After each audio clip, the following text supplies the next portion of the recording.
Greetings viewers, if you click the video link, you're here to listen to me talk about the Wheeler Pro Trigger Gauge. But I'll break the video up into a couple different sections. We'll do an unboxing, we'll kind of go over some of the features, we'll go over using it, and then I'll just kind of give you my thoughts and opinions on it. So let's go ahead and jump right into it. You can see obviously this is the retail packaging here. I bought this off of Amazon. You can find it obviously in your local gun shops if they stock this sort of thing. You can just see all the information that's advertised on the front here. This thing is advertised as measuring from 0 to 12 pounds, and it also has a 0.5% accuracy, which is pretty slim. You can see just all the extra information and decorations and things that are on the box here. It's got the little loop on here for, again, hanging up in a retail store, and then just a little bit more information about the product itself on the back. So let's go ahead and open it up and see what's inside. So once we open the box, we can set that aside. We are greeted with this nice little plastic case to store it in. So I really like when companies do that sort of thing, so you can keep your product that you've invested money in safe, instead of just tossing it in a drawer somewhere and hoping it's still functional when you go to use it again. So we got this little foam padding inside. This is the trigger gauge itself, which we'll look at in just a second.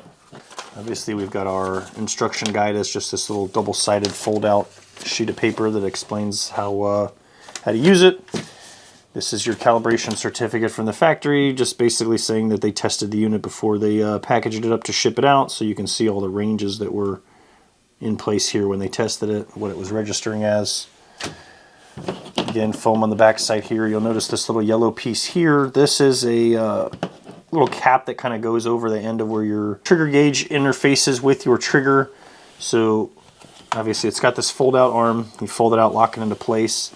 If you look, this is where the trigger gauge interfaces with your pistol, so your trigger would sit down in this groove. Well, the problem is this groove is not helpful if you have weapons like Glock or Smith & Wesson, some FN pistols, the ones that have the trigger shoe safety, because that safety would fall down in that valley there. So basically this is just a cap that you put over the top of it that kind of helps make sure that it presses that safety as you're pulling the trigger, so you can get an accurate reading. So it has its own little storage place for that. And then again, the trigger gauge itself here. So like I said, it's got this arm that folds out.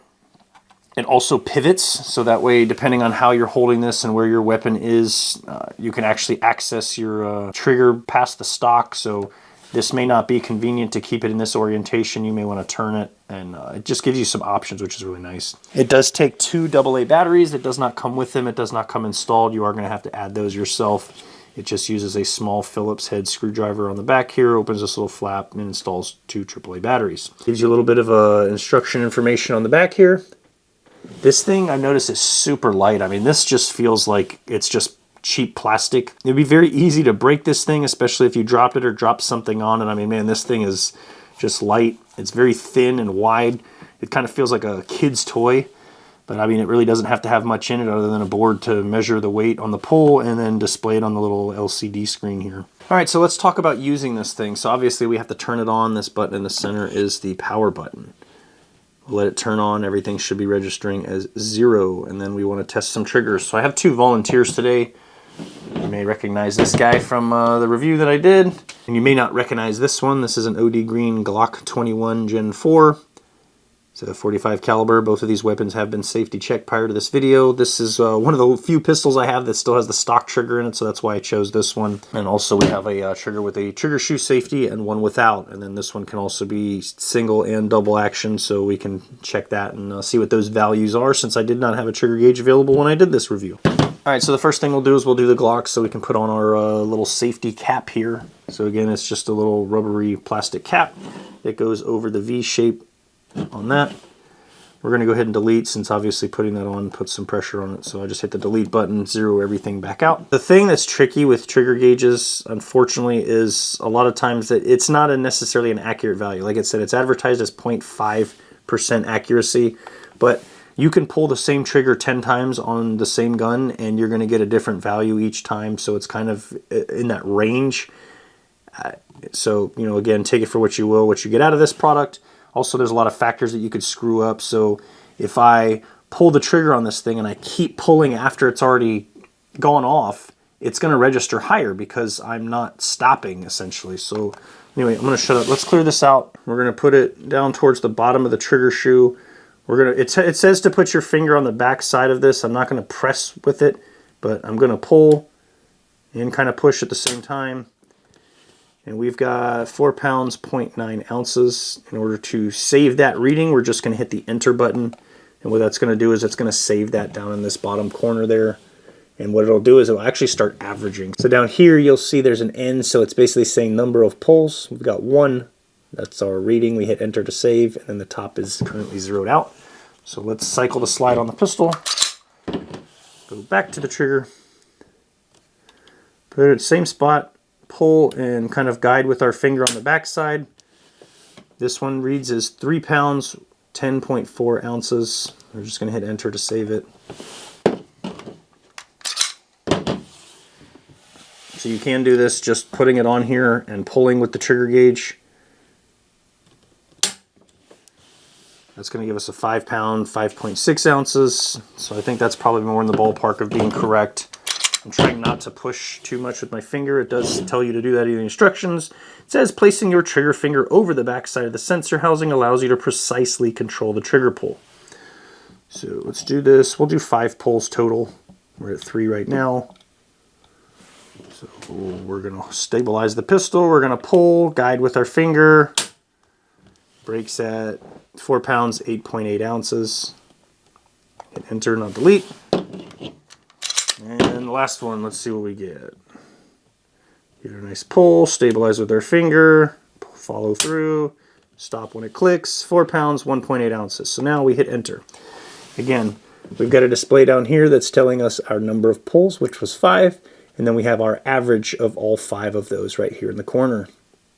Once you're done with that, let's say you're working on a new gun or you're done with this thing, you're going to put it away.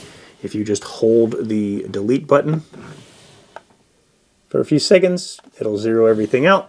You'll be back to normal and you'll be ready to again store it, put it away for another day, or move on to the next gun. The other thing you have the option of doing I didn't cover was the units button here. It goes between pounds and ounces and kilograms. Prefer either one of those measurements in your readings when you're doing triggers, you can switch to that. I'm going to stick with pounds and ounces because we broke away from the Crown for a reason, right? So now we switch to this. This is going to be a lot heavier of a trigger pull, being it's a double action revolver. So we'll start with double action. We'll do 3 pulls and then we'll do 3 pulls in single action. We're not using a trigger with a bladed safety shoe, so I can take this cap off. And then again, we have access to just that little V there. It just kind of helps you go around the trigger a little bit and get some purchase on it when you start pulling. I'll go ahead and delete that because I actually put some pressure on it. So we're going to stabilize the pistol. I'm going to put my finger on the back and we are going to pull.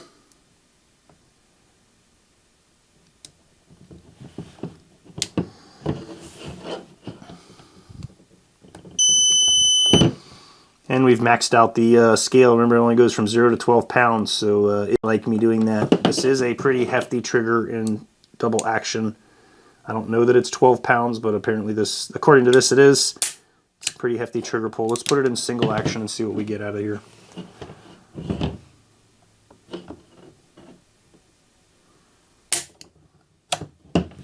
So 5 pounds, 1.7 ounces. Let's hit enter. Cock the hammer.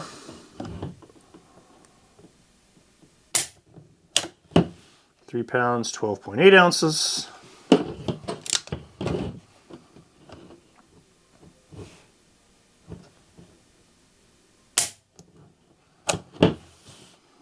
Three pounds, 12.7. So then we've got our average of 4.37 pounds. I probably fucked up the first one. So again, somebody out there screaming at their screen that I'm doing this wrong. That's not how you use it. I'm doing what the instructions tell me to do. So I am not a trigger snob. I'll go ahead and turn it off. So we've got the demonstration. Obviously you can tell how a trigger gauge works. So we'll rotate this back, fold it into its storage position. It tells you not to spin this unless it's extended. So they're saying don't get it halfway and then start twisting it because you could damage it. So I'm not going to do that. Anyway, I don't know what your thoughts and opinions are on trigger gauges. I've never really had a need for them. If somebody tells me this trigger has a 4.6 ounce trigger, well, that doesn't really mean anything when I'm looking at somebody's video, watching it through a screen. Unless I actually have my hand on it and I'm feeling it and pulling it for myself, that 4 pounds, 6 ounces may feel different on a single action versus a double action versus a single stage or a 2-stage trigger or a Glock or a Smith & Wesson or an FN. Just stating a pound rating, I personally don't find any need for that. I am sure there are people out there that have their specific scientific reasoning. They're tuning the triggers and they're trying to get the weight down. That's understandable. But just having a specific reading, if I do a pistol review and I say, this pistol has a 12-pound double action trigger pull, what does that really mean other than just it's a heavy trigger pull? I can come on the screen and say it's super heavy. I can say it's super light. What does that mean?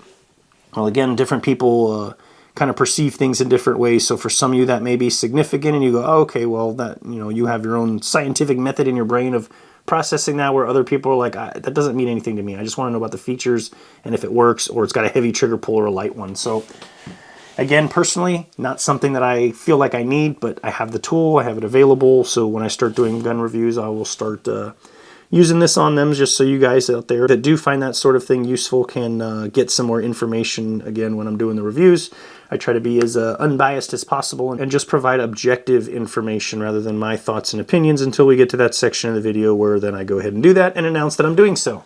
So again, let me know down below if you find that sort of thing useful, if you really care one way or the other about knowing the exact trigger pull weight, or again the average, because we're in that 0.5% range. This is a product that you would enjoy having in your toolbox. Again, it comes in a nice little carry case. It's very simple and easy to use, limited number of buttons, AAA batteries are something that generally most of us have commonly laying around. So anyway, I'm going to go ahead and call the video here. If you found anything useful, if you have any questions, comments, anything you think I didn't cover, just leave me a comment down below and I'll be glad to get back to you as soon as I can.